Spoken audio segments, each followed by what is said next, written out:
Today, we are going to make some grass. No, I'm not in Colorado, so it's not going to be that kind of grass. It's our techniques that are so simple and sensible, your models will practically build themselves.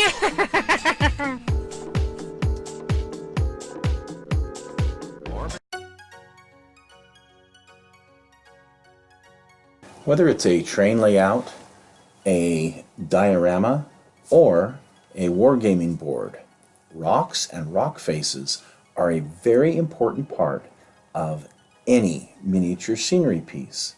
You can see from these pictures taken at the Train Museum, the Utah State Train Museum in Ogden, Utah, these wonderful pieces that were built and incorporated into this particular layout. They really make this. Whether it's the large rock face that you just saw or these small outcroppings, they really do enhance the way a train layout or diorama looks. So, how do we make these? Well, there's a couple of different ways. We're going to go over one of those techniques today. There's other techniques we will cover in the future. So let's dig in and see how Mad Dog Merv makes some of these rock formations. Welcome back to the doghouse. Today we are going to make some rocks. We're going to use the Woodland Scenic's rock molds, and I'm going to make some rocks. Now these are great for dioramas. These are good for train layout, whatever it is that you're going to you're going to need them for.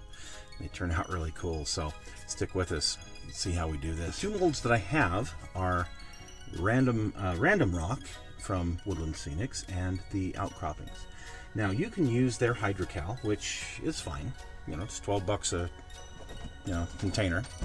I use DAP's plaster of Paris, and I think this whole thing cost me $8. So, I'm a bargain shopper, and I'm trying to show you how to do things as inexpensively as possible because you got a lot of modeling to do. So, anyway, this is what we're going to use today. Very simple concoction that I found. I am going to take some PVA glue, and I really like to use the Elmer's simply for the fact it's a higher quality PVA, polyvinyl acetate. And I'm going to take, let's see. I'm going to put approximately, I guess I could have just mixed it in this 1 tablespoon. I'm going to put about a tablespoon's worth in here. That's 15 milliliters. And then I am going to add 30 milliliters of water. Ooh, I hear it sizzling. 30 milliliters of water. Here I've kind of done it backwards. Here's the water in my cup. And now here it is with the white glue added to it to give you some idea about how much there is. 30 milliliters of water. And we're going to mix that up.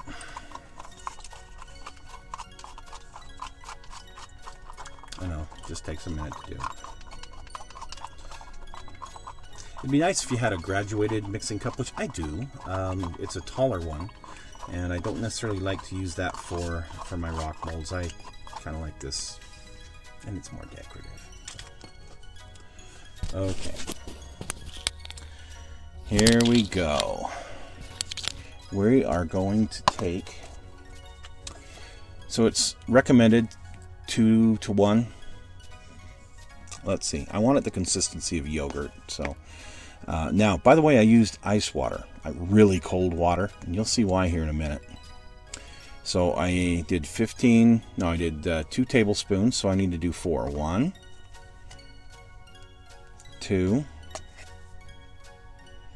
3,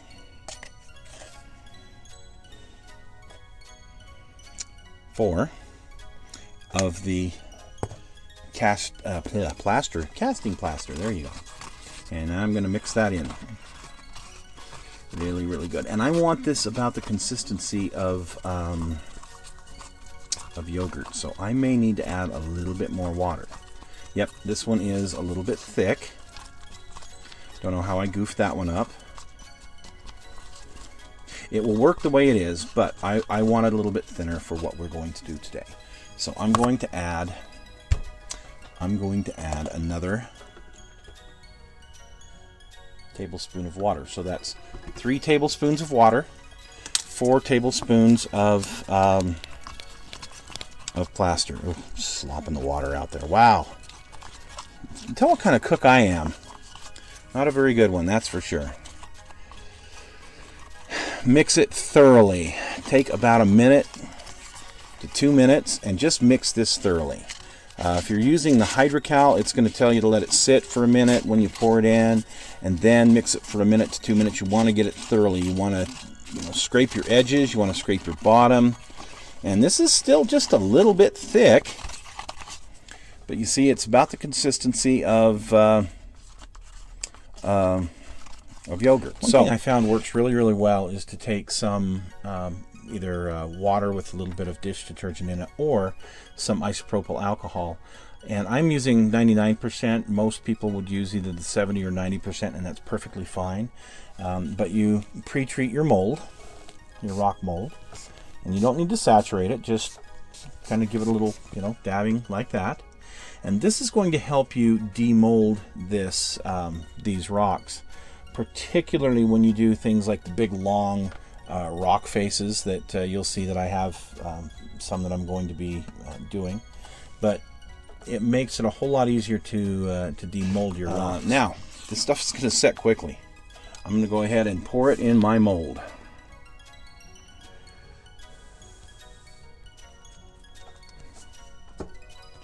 So in my big mold here, looks like I'm going to get 1 rock with that mixture, okay? Looks like it's going to give me 1 of these big random rocks. So again, that was 3 tablespoons of water, 4 tablespoons of plaster, approximately 1 tablespoon of PVA. And I'm just going to kind of work it into the mold. Wow, that really didn't even completely fill this mold. Keep in mind that if you don't fill them up all the way, that's fine. You're going to get, still part of a rock, the top part. So you can do that with any of these molds. You can fill them or not fill them all the way. This one's close, and I'm going to be fine with where it is. So this is just one. I just got 1 rock out of that. So I'm going to go ahead and mix up some more off camera. We'll come back here in a minute and see how it winds up. And here you can see I've got them all poured, and it definitely took me a couple of more mixing containers to do it. That was quite a bit of plaster just to make these bigger ones here. But you can see I have them all filled all the way. I went ahead and filled that other one completely as well. Now the reason I use the cold water is it's going to cause this to set real quick. This icy cold water and the PVA mixture with this plaster of Paris. And this will be set in about maybe 10 minutes. And I can actually demold it within about 20 minutes without any kind of a problem, and have it ready for paint. So now it's time to demold them, and basically you just push on the back side and get them to come out. Notice how when I poured it, I went over the entire surface, and those real thin pieces just kind of crumble right out. And these big chunks of rock just come out pretty darn well, especially if I have pre-treated the mold. As I said, when you get the big long pieces, such as the rock face and whatnot, if you don't pre-treat, it can just crumble right in the mold. I mean, really not have good results.